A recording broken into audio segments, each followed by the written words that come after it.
ನಮಸ್ಕಾರ ಎಲ್ಲರಿಗೆ.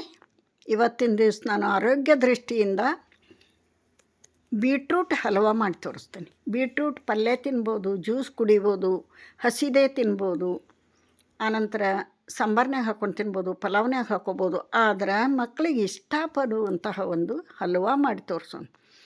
ನೋಡ್ರಿ, ಒಂದು ಬೌಲ್ ತುರಿದಂಥ ಬೀಟ್ರೂಟ್ ಮೇಲಿನ ಸಿಪ್ಪೆ ಎಲ್ಲ ತೆಗಿಬೇಕು. ತೆಗೆದು ತುರಿದಿಟ್ಕೊಂಡೀನಿ. ಒಂದು ಬೌಲ್, ಅರ್ಧ ಬೌಲ್ ಬೆಲ್ಲ ತೊಗೊಂಡಿನಿ. ಇಲ್ಲಿ ಒಂದು ಬೌಲ್ ಬೀಟ್ರೂಟ್ ತುರಿಗೆ ಅರ್ಧ ಬೌಲ್ ಬೆಲ್ಲ ತೊಗೊಂಡಿನಿ. ಬೆಲ್ಲದ್ದು ಮಾಡಾಕತ್ತೇನೆ ನಾನಿಲ್ಲಿ, ಸಕ್ಕರೆ ಉಪಯೋಗ ಮಾಡೋಂಗಿಲ್ಲ. 2 ಟೇಬಲ್ ಸ್ಪೂನ್ ತುಪ್ಪ ಹಾಕಿ ಈ ಬೀಟ್ರೂಟಿನ ತರಿನ ಫುಲ್ ಫ್ರೈ ಮಾಡ್ಕೊಳೋಣ. ಇದು ಸ್ಮೆಲ್ ಹೋಗಬೇಕು, ಬೇಯಬೇಕದು. ಆ ಥರ ಸ್ವಲ್ಪ ಹೊತ್ತು ಅದನ್ನು ಒಂದು 2-3 ನಿಮಿಷ ತುಪ್ಪದಾಗ ಹುರ್ಕೊಂಡು ಆನಂತರ 1 ಲೋಟ ಹಾಲು ಹಾಕೋಣ. ಕೆನೆ ಇದ್ರೂ ಹಾಕ್ಬೋದು, ಅದಕ್ಕೆ ಇನ್ನೂ ಟೇಸ್ಟ್ ಆಗ್ತತಿ.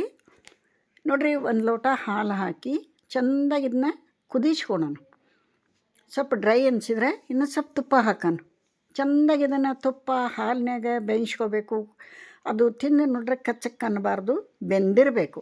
ಆ ನಂತರ ಬೆಲ್ಲ ಹಾಕಬೇಕು. 1 ಬೌಲ್ ಬೀಟ್ರೂಟ್ ತುರಿದಿದ್ದು ಅದಕ್ಕೆ ಅರ್ಧ ಬೌಲ್ ಬೆಲ್ಲ ಹಾಕ್ತಾನೆ, ಕರೆಕ್ಟ್ ಆಗ್ತತಿ. ನೋಡಿರಿ, ಇದನ್ನ ಬೆಲ್ಲ ಕರಗವ್ರಿಗೆ ಚೆಂದ ಬೇಯಿಸ್ಕೊಳೋಣ. ಇದನ್ನ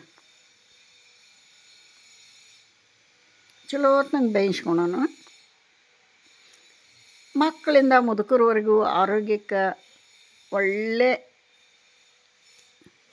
ಬೀಟ್ರೂಟ್ ಅಂತ ಹೇಳ್ಬೋದು. ಇದು ಆರೋಗ್ಯ ದೃಷ್ಟಿಯಿಂದ ಬಹಳ ಅವಶ್ಯಕತೆ ಬೀಟ್ರೂಟ್ ತಿನ್ನೋದು.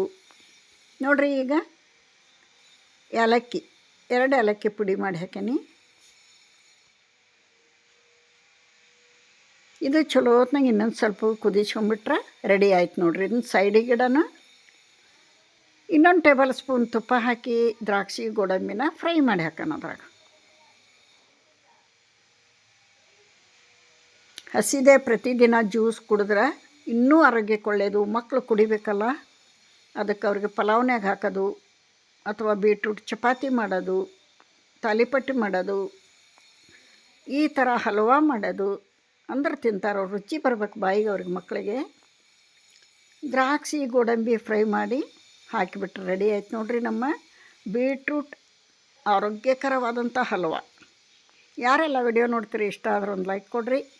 ಹೊಸಬ್ರು ಯಾರಾದರೂ ಚಾನಲಿಗೆ ಭೇಟಿ ಕೊಟ್ಟಿದ್ದಾರೆ ಸಬ್ಸ್ಕ್ರೈಬ್ ಮಾಡ್ಕೊಂಡು ವಿಡಿಯೋ ನೋಡಿರಿ ಅಂತ ಹೇಳ್ತಾ ಈ ವಿಡಿಯೋನ